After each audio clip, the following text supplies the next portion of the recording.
So today's video we are going to start with whole numbers, and we have this data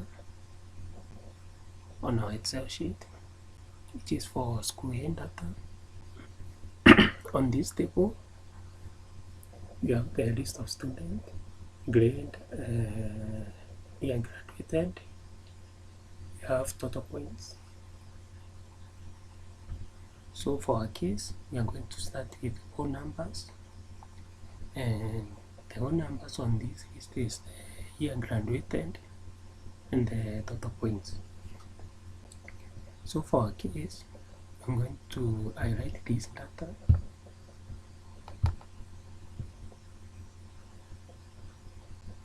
then you click on data, then click on data validation.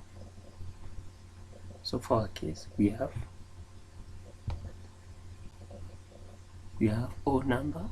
So from this part you can select all number, then the data our parameter should be between 1989 to 2024. That's our age, and the input message you can just add it, and this is our message here.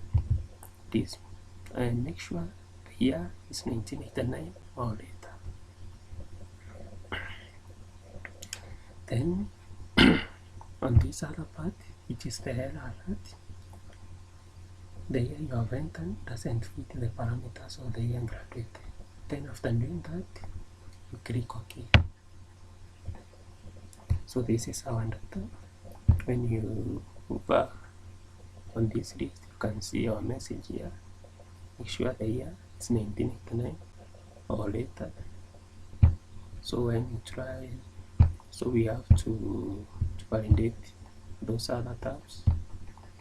So we just click the last item on this list, then you select the number of cells you'd like to validate with this command. You can then you click data validate.